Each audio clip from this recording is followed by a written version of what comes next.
நாகை வேளாங்கண்ணியில் இருக்கக்கூடிய புனித ஆரோக்கிய மாதா கோயிலில் தற்போது இந்த ஆண்டிற்கான விழாவானது கொடியேற்றத்துடன் கோலாகலமாக தொடங்கியிருக்கிறது. நேரடி காட்சிகளை நாம் பார்த்துக் கொண்டிருக்கிறோம். இந்த விழாவிற்காக அந்த நகரமே தற்போது விழாக்கோலம் பூண்டிருக்கிறது. வெளி மாவட்டங்கள் மட்டுமல்லாது வெளி மாநிலங்களிலிருந்தும் கிட்டத்தட்ட லட்சக்கணக்கான பக்தர்கள் அந்த ஆலயத்தில் குவிந்திருக்கின்றனர். சிறப்பு பிரார்த்தனையானது தற்போது அங்கு தொடங்கியிருக்கிறது. கொடிபவனி நிறைவடைந்ததும் கொடியேற்றத்துடன் விழாவானது கோலாகலமாக தொடங்கியிருக்கிறது. கூடுதல் விவரங்களை எமது செய்தியாளர் கந்தபழனிவேல் வழங்க கேட்கலாம். வணக்கம் கந்தபழனிவேல், இந்த நிகழ்ச்சியினுடைய சாராம்சங்கள் குறித்து உங்களுடைய கூடுதல் விவரங்கள். வணக்கம் திவ்யா. கீழ்த்திசை நாடுகளின் லூர்து நகர் என்ற சிறப்பையும் இந்தியாவின் பசலிக்கா என்ற பெருமையும் பெற்றது உலக புகழ்பெற்ற வேளாங்கண்ணி புனித ஆரோக்கிய மாதா பேராலயமாகும். இங்கு ஜாதி, மதம், மொழி, இனம் கடந்து உலகின் பல்வேறு பகுதிகளிலிருந்து தினந்தோறும் பல்லாயிரக்கணக்கான மக்கள் இங்கு தினந்தோறும் வேளாங்கண்ணிக்கு வருகை தந்த வண்ணம் உள்ளனர். குறிப்பாக வேளாங்கண்ணி பேராலயத்தை பொறுத்தவர்களும் ஆகஸ்ட் 29ஆம் தேதி தொடங்கி செப்டம்பர் 8ஆம் தேதி வரை 10 நாட்கள் ஆண்டு திருவிழா நடைபெறுவது வழக்கம். இந்த ஆண்டு திருவிழாவில் உலகின் பல்வேறு பகுதிகளிலிருந்து சுமார் 10 நாட்களும் 20 லட்சம் பேர் வந்து அன்னையை வழிபட்டு செல்வது வழக்கம். நடப்பு ஆண்டுக்கான ஆண்டு திருவிழா தற்சமயம் கொடியேற்றத்துடன் தொடங்கியுள்ளது. முன்னதாக பார்த்தோம் என்றால் மாலை 5 மணிக்கு கொடி ஊர்வலமானது தொடங்கியது. பேராலய முகப்பிலிருந்து கொடியை எடுத்து செல்லக்கூடிய அந்த தேரானது கொண்டு வரப்பட்டு அதில் புனித கொடியானது ஏற்றி முக்கிய வீதிகள் வழியாக ஊர்வலமாக கொண்டு செல்லப்பட்டது. குறிப்பாக பேராலயத்தை சுற்றிலும் கடற்கரை சாலை, ஆறுநாடு தெரு வழியாக பேராலயத்தை வந்தடைந்தது. அந்த கொடி ஊர்வலம் நடைபெற்ற பகுதியில் இந்த மக்கள் அந்த கொடியை வணங்கி பக்தி பரவசத்தோடு அந்த கொடியை வணங்கினார்கள்.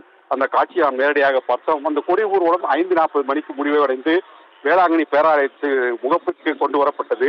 அங்கு தஞ்சை மறைமாவட்ட ஆயர் மேதகு சாயராஜ் அடிகளார் தலைமையில் சிறப்பு திருப்பலி நடைபெற்றது. அதனைத் தொடர்ந்து மறைமாவட்ட ஆயர் புனித கொடியை புனிதம் செய்து வைத்தார்.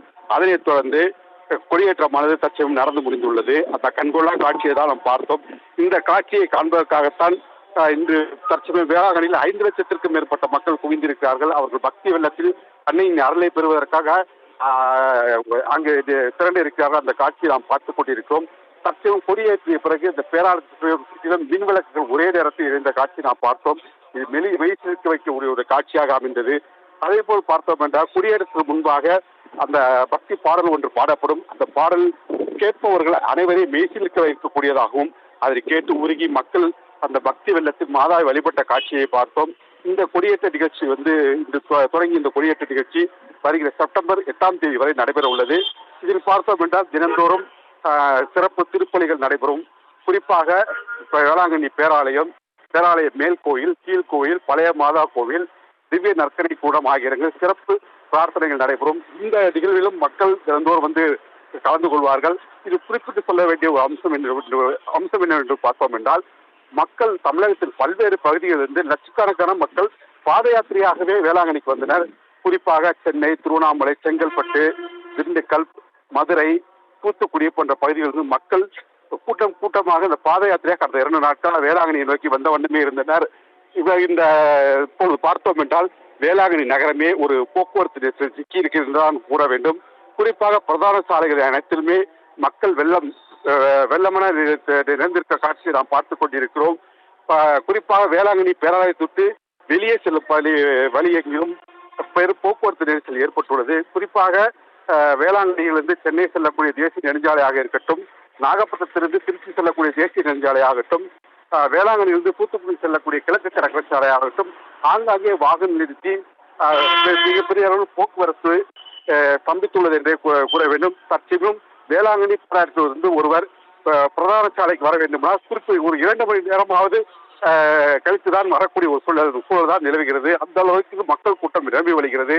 குறிப்பாக சொல்வார், அந்த 1 கிலோமீட்டர் தூரத்தை கடப்பதற்கு 2 மணி நேரம் என்றால் அப்பொழுது அதை வைத்து நாம் மக்களுடைய கூட்டம் எந்த அளவுக்கு இருக்கு என்பது ஓரளவுக்கு நம்மால் யூகிக்க முடியும்.